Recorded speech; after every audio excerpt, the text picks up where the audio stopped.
सुबह 5 बजे अलार्म बजाने पर आरुष की नींद खुली। फ्रेश होने के बाद आरुष नीचे आता है। साक्षी किचन में चाय बना रही थी। आरुष किचन में आते हुए साक्षी से पूछता है, भैया गए क्या भाभी? हाँ, आज जल्दी चले गए। बोल रहे थे कि एक जरूरी केस आया था रात को। डोट आपके लिए भी कॉफी बना दूं? भैया, साक्षी चाय छानते हुए बोली। डॉट आरुष, हाँ बना दो। पापा कहाँ हैं? साक्षी, पापा तो दिल्ली गए हैं। आपको नहीं पता? अरे हाँ, कल जब आप लोग शिवम भैया के यहाँ गए थे उसके बाद पापा निकल गए दिल्ली। आरुष, मम्मी और अम्मा कहाँ हैं? साक्षी, अम्मा अभी उठी नहीं है और मम्मी दादा के साथ बाहर हैं। परसों एक और आदमी बुलवाया था ना घर के छोटे मोटे कामकाज के लिए, उसी से बात कर रही है। डॉट आरुष, इतनी सुबह सुबह आ गया? साक्षी हंसने लगती है और आरुष अम्मा के लिए चाय लेकर ऊपर जाता है। डॉट चाय लेकर आरुष अम्मा के रूम में जाता है। अम्मा उठ चुकी थी। साइड टेबल पर चाय रखते हुए आरुष बोलता है, अम्मा आज आप लेट कैसे हो गई? चलो चाय पी लो। अरे बेटा, बस थोड़ा सा घुटनों का दर्द, फिर उठ गया है आज। आलोक जल्दी चला गया। अब साक्षी आएगी जब फोन करवा दूंगी। तू बता, तेरी पार्टी कैसी रही? शिवम और ऋतु ठीक है ना? हाँ अम्मा, दोनों ठीक हैं।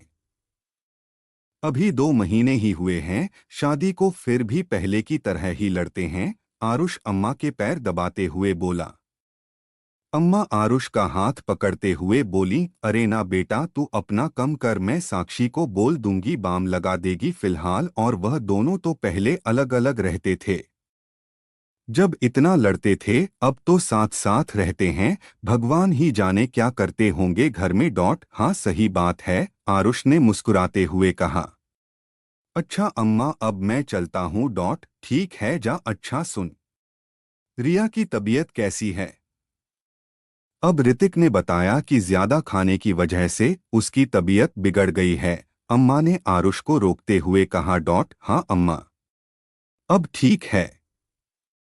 रात को हम सब डायरेक्ट हॉस्पिटल ही चले गए थे ना, और भैया भी आ गए थे। अब तो ठीक है बिल्कुल। प्रेम के कमरे में ही सो गई थी वह।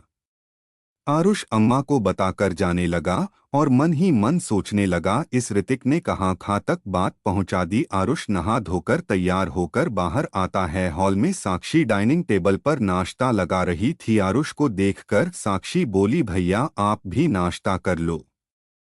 आरुष अपनी शर्ट की स्लीव फोल्ड करते हुए बोला, नहीं भाभी, आज मैं ऑफिस नहीं जा रहा, बस हॉस्पिटल जा रहा हूँ। साक्षी असमंजस में बोली, हॉस्पिटल?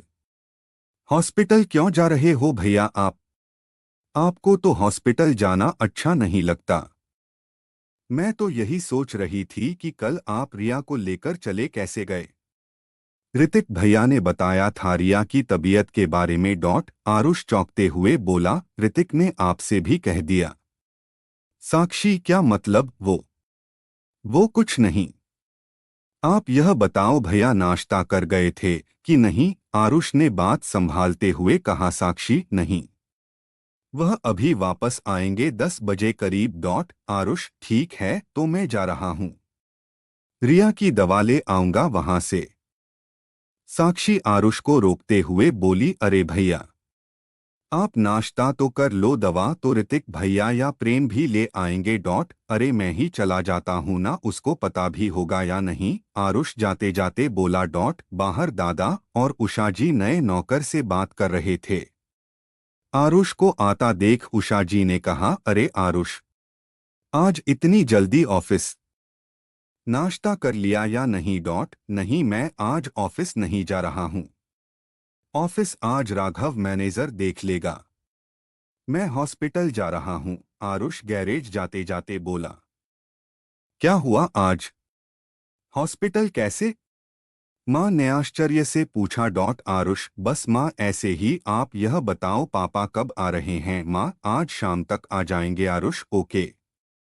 मैं जा रहा हूँ अब माँ। ओके बेटा बाय आरुष। बाय माँ। आरुष गाड़ी निकाल कर चला जाता है और माँ दादा से बात करने लग जाती हैं। उधर प्रेम और रिया और बाकी लोग भी धीरे धीरे उठकर आने लगते हैं। भाभी चाय। प्रेम आंखें मीटते हुए बोला, हाँ लाती हूँ। हाँ मेरे लिए भी। रिया भी डाइनिंग टेबल पर बैठते हुए बोली। प्रेम भी बालों में हाथ फेरते हुए आता है। मीठू क्या बात है, आज क्या तीनों ही सलाह करके उठकर आए हैं?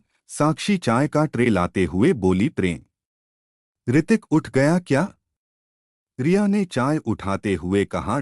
प्रेम कॉफी पीते हुए बोला, वो इतनी जल्दी कैसे उठ सकते हैं? हद है यार, 2 दिन से फ्लैट बंद पड़ा है, इसको कोई चिंता ही नहीं है। रिया भौं चढ़ाते हुए बोली और प्रेम से कहा, जगा कर ला उसको जल्दी। अरे तो कोई बात नहीं रिया, यहाँ रुको या वहाँ, बात तो एक ही है।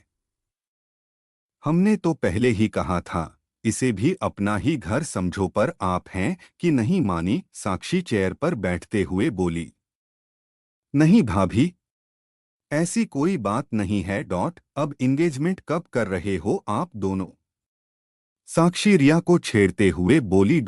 ऋतिक की मम्मा 2 से 3 महीने बाद की बोल रही हैं, अब वह लोग मॉम डैड से बात कर लेंगे, बट आई गेस 3 मंथ्स बाद का पक्का होगा। रिया चाय पीते पीते बोली। लाली हम तो काला कोट और सफेद पेंट लांगे तुम्हारे ब्याह में माँ के साथ। अंदर आते दादा ने कहा, अरे बिल्कुल दादा, आप तो जरूर चलोगे मेरी शादी में। रिया मुस्कुराते हुए बोली। इसी के साथ कहानी का यह अध्याय समाप्त होता है। आगे की कहानी सुनने के लिए मेरे चैनल को लाइक शेयर और सब्सक्राइब करें और हाँ बेल आइकन को जरूर प्रेस करें। धन्यवाद।